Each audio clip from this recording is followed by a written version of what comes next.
Welcome back. Today I'm going to analyze or at least try to learn something from the most recent daily games I've played on Lichess. On Lichess they're called Correspondence games. It's basically the same thing.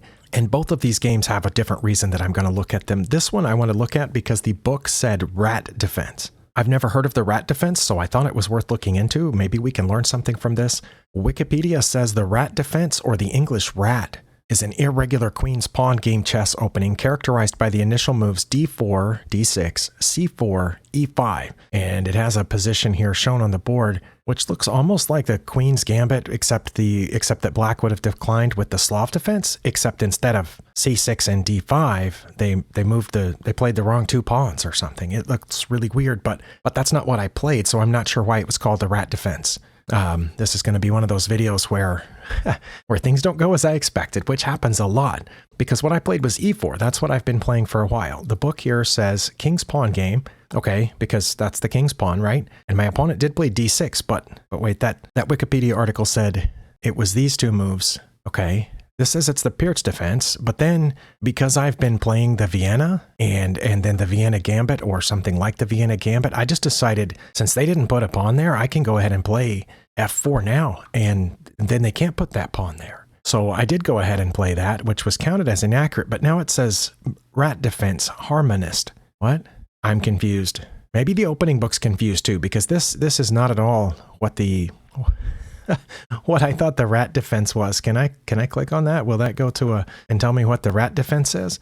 Oh, this is all right. I just kind of recropped on the fly there, so it's not perfect, but this on Lichess it says the rat defense harmonist, which I don't know what the harmonist is, but that is what I played. So why does one website say the rat defense is something different? Okay, that's just confusing. Okay, well that didn't help at all. Let's go back to the game. I don't know how the rat defense can be both a d4 opening and an e4 opening, but maybe one of you can explain it to me. Anyway, I explained why I played this move because they didn't play e5 as their first move. But it does look like this has been played by masters before, and it says a master would have played knight to f6 here. My opponent played a move that it doesn't look like any masters have played, which was queen to d7. I don't know what their intention was. Nobody's ever played this far before. Well, no master has ever played this far before. What about the Lichess players database? And I switched to that. Oh, okay, players have played this far before, and it said knight to f3 is what all the players have played here. The engine says knight to f3 would be just fine. Okay, that's what I played. Oh, and Lichess players play queen to g4 here, but that's not recommended by the engine. They got the knight out to c6. Well, I thought since they have not yet made any claim on the center other than this pawn and knight both guarding e5, I thought I can go ahead and play d4 here. Now, it wouldn't have surprised me if it transposed here to the rat defense, because now I have played d4, but it transposed earlier. So yeah, the opening book thing is still confusing me. Let's get rid of that because we're way out of what little book there is for the rat defense. My opponent should have played one of those mini moves. They didn't play any of those. They just pushed that pawn again.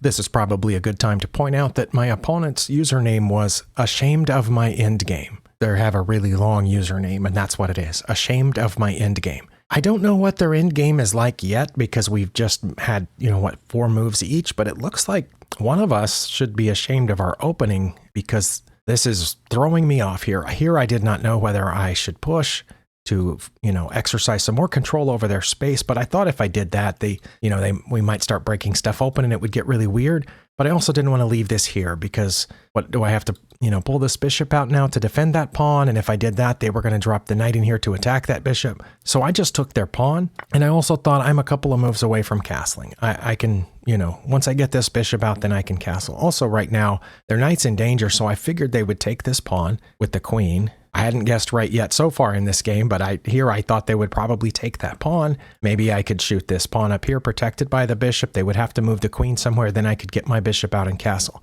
They did take the pawn, and okay, c4 was one of my moves, but it says I should have gotten a piece out. I just decided to throw this forward, and they should probably drop their queen back here someplace. Actually, any of those squares the engine says is okay. They could even check over here, but of course I would block that with the knight, or they could check back here. That's their 5th best move, and that's what they played. Well, I wanted to move this bishop anyway. Didn't I just say that so that I could castle? Is that my best move? It is. Okay, so I did that. I'm ready to castle, and it's move 7, and I'm up +2, even if they play their best move, which is just to move their queen over 1. But they didn't. They got a knight out, and that's a mistake because I can play d5, which is a pawn fork.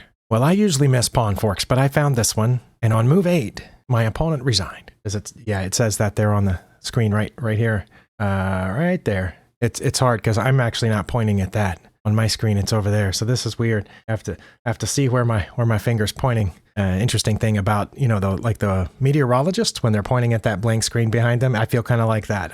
I have to kind of guess where I'm pointing. But anyway, yeah, my opponent resigned here. So that was interesting, but I didn't learn as much from it as I had hoped to, because that turned out to not be the rat defense, apparently. And I don't know who to believe. Should you believe Wikipedia, or should you believe the opening book on Lichess? I don't know. But as far as I know, that's the first time I have faced something that someone called the rat defense. And I did okay. The other daily game I wanted to look at is one that I was pretty proud of when I finished this game. But then I looked at the review and it said I had 8 blunders, which is more blunders than my opponent had. So why was I proud of the game? I was proud of the game because right here I have a mate in 4 and I pre-moved the whole thing. Of course, in daily and or correspondence games, you have plenty of time to look at each position. And so I looked at this position. I thought, I'm about to be in big trouble, right? If I don't get a move here, or if I make a silly move like moving this pawn forward, my opponent checkmates me in 1 move. Well, I do have a turn, and I wasn't going to make a silly move. The engine says I would have still been ahead if I had just moved this king over, or just moved the rook over to g8, either one. Or even if I had moved this rook up to f5, I still would have been slightly ahead. But I saw a couple of things down here. One, I saw that my rook is lined up with my king. I don't remember how long it had been there, but it had been a little while. My bishop has been preventing the king from coming out this way. And I wasn't for sure, but I thought if I take this knight with this rook, their only legal move would be to take it, because they can't move the king. I would take with my queen, and again that would be check. And because of where my queen and bishop would be, their only legal move then would be to block with this rook. And then once they blocked with that rook, because I'm not yet in check down here, I could check there on f1, and they would have to take it with their rook. And then I would take that rook with my queen, and that would be mate. Now, I usually don't see very long mating sequences, usually nothing past 2 or 3 moves, but I was pretty proud that I saw this one and I entered the pre-moves. I mean, I had to make this capture first, but then I put all the others in conditional pre-moves. But again, they're not really conditional because I think the opponent just has 1 legal move in each of those situations. So I wanted to share that. That's the part that I was proud of, but then I clicked analyze game and it said I had 8 blunders. So I'm going to try to learn something from those. Right here, I can learn that the engine says I also would have had a mate in 4 if I had just checked here first, which I assume they would have had to capture, right? Yeah, the only legal move would be to capture, and then I would do this, and they only have the legal move of taking, and of course I would capture here, and then they have to block, and then I take here. Okay, so it would have been the same thing, just in a slightly different order. I didn't see that one, I'll be honest, but yeah, forced mate in 4. Very unusual that I found that. Let's go back to the beginning of this game and see if we can learn from my blunders. My opponent opened with d3, which is the, whatever that is, the Miesis opening. I have no idea what that is. I'm pretty sure I've never seen it before, but I met it with d5, not sure what my opponent would play, and my opponent played f3. So right off the bat, this game was very strange, but it looks like my first mistake was on move 3. So after I played e5 and my opponent played e4, here I made a mistake. Should I even go? Oh, I only had 2 mistakes, so let's just go with my 2 mistakes and 8 blunders. Let's try to learn something from here. I thought, why not take here? I don't know why that's bad. It's not listed among my top 5 moves, but my reason for taking is that if they took back, I would take their queen, and they would have to lose their castling rights in order to take back, and then I would get a couple of pieces out and castle. The other idea was if they took over here, well, then they've opened up this, they've weakened the king over here quite a bit by removing their own f-pawn. So I thought that was pretty good thinking, but it says that my best move is bishop to c5. Is the idea that I'm supposed to start getting pieces out now? That's the only thing I can think of. Knight to f6. I mean, those are both normal developing moves. Or it says or knight to c6, or bishop to e6, or knight to e7.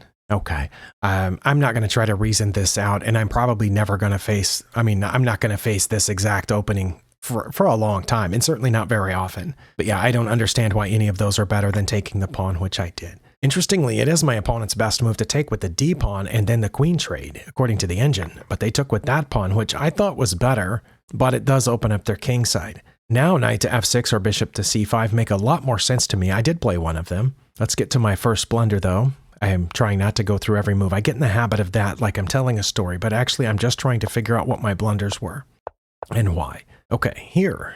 Engine is on this, the lines are on the screen. Knight to g4 is my only move that takes advantage of my opponent's blunder. Is that because I already have the bishop pointed there at f2? I don't know. None of the moves following that say anything. Okay, no, I am supposed to then put my knight on f2 because they can't stop it, apparently. This is another one of those things where I'm so hesitant to do that just because, again, trying to learn opening principles. I'm trying to develop my pieces in Castle. In Stockfish, and my opponents, I face a lot of opponents who right now would definitely play this because that's what they were going for the whole time. That's the reason they got this piece out, and that's the reason they got this piece out, is so they could attack immediately, before castling, before getting out their other bishop, before getting out their other knight. And here Stockfish is saying, definitely do that. I need to learn from this. It's a struggle because when you do that, attack with just a couple of pieces, very often the attack fizzles out, and then your other pieces are still on the back rank and you haven't castled yet, and you lose because of that. So what I need to do is learn to tell the difference between when it's okay to attack with just one or two pieces and when to hold them back and finish development. What I did was develop a piece here, but it was a blunder for me to put my bishop on g4. It's, of course, not one of the top 5 moves, but it was developing a piece. That was my idea. This knight is pinned. I guess the problem with that is that knight's already defended, and it gives them the chance to develop another piece in preparation for castling. Okay, so this is a struggle between opening principles and tactics, and I'm having a hard time resolving it, but I'm trying to get in my head right now that they have blundered knight to f2, and they can't stop it on their next turn, right? If I play knight to g4 now, it doesn't matter what they do. It says they should play knight to b3, immediately attacking my bishop, but I would still go in there, attacking their queen and their rook. They would come out. I would drop the bishop back to b6 so the knight couldn't hit it anymore. Then they would get their rook out of trouble. Okay, so let's say that I was facing a very sharp tactical opponent, which I'm not, apparently, because they played that move, which was a blunder, and allowed this. But right now, if they suddenly turned on their sharp tactical brain and they did play this, either bishop to f2 or knight to f2 is my best move. And so let's say I played that, and then my opponent says, well, I don't want to lose my queen, so they play here. And I say, oh, I don't want to lose my bishop, so I drop it back, still protecting the knight. Then my opponent says, well, I saved my queen, now I can save my rook. So they've saved their pieces, and I've attacked with 2 pieces that are no longer attacking anything, but I haven't developed anything else. And Stockfish says I'm way ahead, and I assume that's because I've ruined their right to castle. Okay, I can pull the knight back out, and now my bishop is pointed at their rook. They're going to put it back, right? All right, they put it back. Now what am I going to do? Stockfish says to put the knight back in there. All right. Now they're going to move the rook over? Yep. Now Stockfish says, okay, all right, slightly better. It's okay. It says it's really good to pull the knight back here, but it's slightly better to push this pawn forward. Well, that's good because otherwise we'd have a draw, right? Repeating. Okay, so they're going to run away with their knight. And now I'm supposed to pull this this knight back here. But now they're not going to move their rook. Why not? Okay, their top move is knight to c4. Let's say they found it. Now it's not my best move to go in here, and it's but it's -3 if I take their rook. Okay, so then why didn't they move their rook right here? Let's say that they moved their rook. Then what would I do? Okay, now I can check, and their best move is to take it. Okay, but what if they got out of check? Then what do I do? Oh, then they have to give up their queen for it anyway. Oh, wow. Okay, that's a really long sequence that I'm not going to understand. I'm happy with the move that I played. I may eventually understand that, but right now I'm a little frustrated that I went through the whole sequence trying to find out why this was a blunder, and it actually wasn't that bad. I just developed a piece, and I'm ready to castle, and I'm pinning that knight to their queen. My opponent broke the pin by putting their bishop up. My best move is to put the queen on e7 or play knight to c6, but I have no idea why exactly. Oh, okay. I do know why. Because of this pawn. Because they're going to take that pawn, and then this thing here will be opened. Well, maybe I did see that, which is why I took here, but that was counted as inaccurate. My opponent took back and so we're close to even, but let me skip on to the point of my next mistake and or blunder before I get caught up in going through every single move again.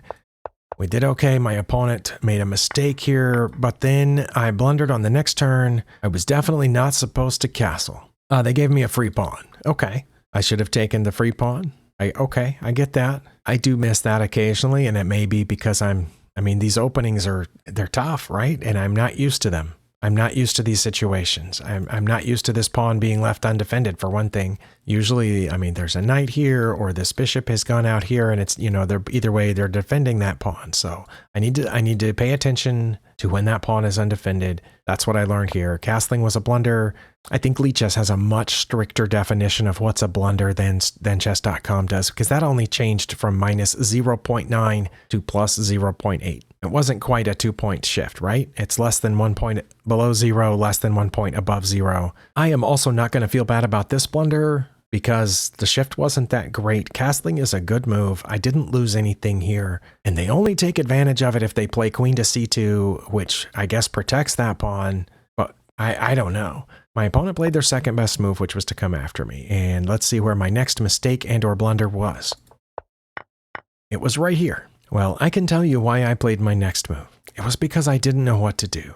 The engine says the only move that gives me an advantage here is taking this pawn, and they wouldn't take back. Oh, they couldn't take back because of the pawn is pinned. Wait, but they could take back with the knight. Why wouldn't it?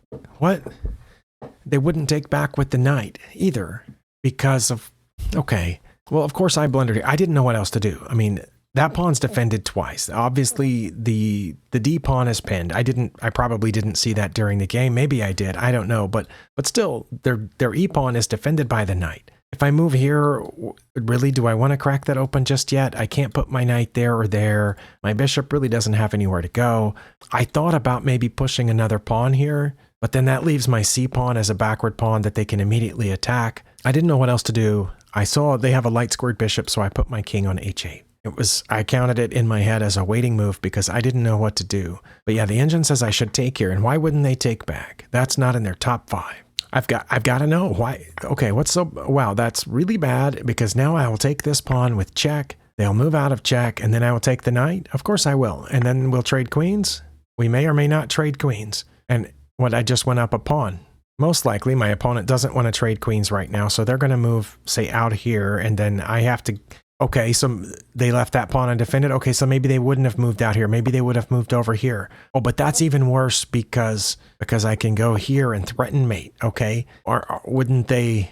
Oh, it says it would be really bad if they played H3. Okay, well, what if they played G3? Oh, I can take G3. Oh, well, then why wouldn't they have played H3? Why was that so much worse? Because I can go to G3.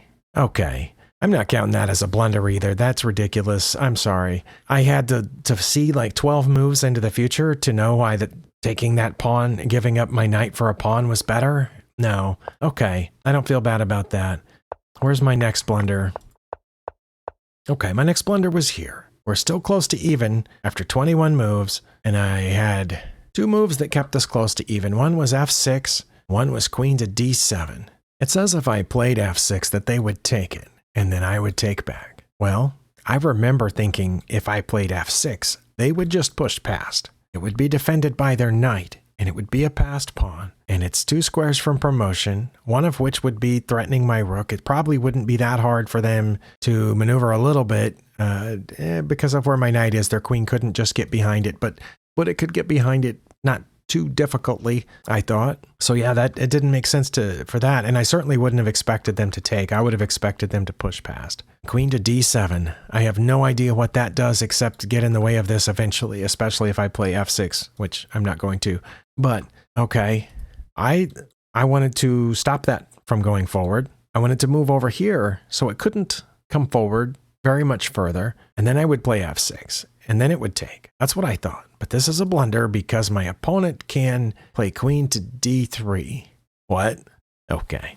I apologize for any of you who have made it this far in the video, hoping to learn something. That is, if I'm not mistaken, a fairly empty mate threat, right? It's threatening to checkmate me here because of the knight, but I would just block it with a pawn. I think. I don't know. Maybe I wouldn't, but I don't know why I wouldn't. So my opponent's not going to play this because they assumed that I would see that. But if they don't play queen to D3, then my last move wasn't a blunder, and it goes back to close to even. Well, my opponent didn't see why that move would help at all and played there, so we're back to even. Okay, my next mistake was on my very next move.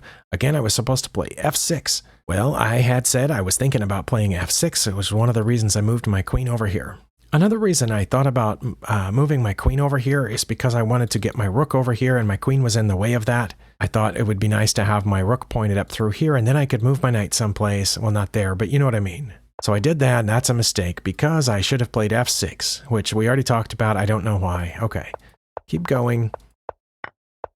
My next blunder was here. I'm way ahead, but only if I play queen to g3. Well, you saw from the ending position, which I already showed you, that I did eventually play queen to g3. But if I play it now, I have a mate in 21.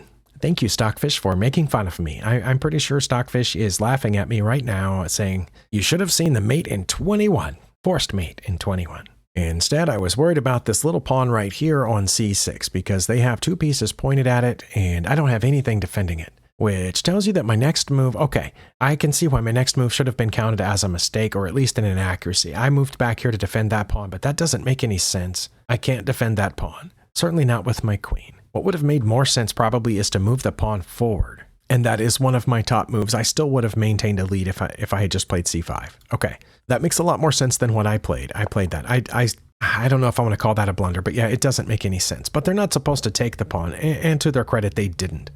Okay, my next move was also a blunder because I should have played queen to g3. Any move that's not queen to g3, now it's not a mate in 21, now it's a mate in 26. But now I played c5, which is no longer listed. Well, that's because after I got here, I realized I can't stop them from taking that pawn. I don't know why my opponent didn't take it or wasn't supposed to. They apparently had moved this rook over to add a third attacker to that pawn. I don't know. But anyway, so now that's a blunder. But it was only a blunder because I didn't play queen to g3. Because I hadn't yet found the mate in 21 or mate in 28 or whatever it was. Okay, when's my next blunder? Surely there's more. I was going to guess queen to g3, but I looked up there before I had a chance to say anything. Yeah, anything other than queen to g3 is going to be a blunder. But this time it's not a mate in 20-something. It's just minus 12 if I play that. Well, I played over there, knowing that knight is pinned and thinking maybe I could, damage something over here. My next move is also a blunder, so let's see what happened.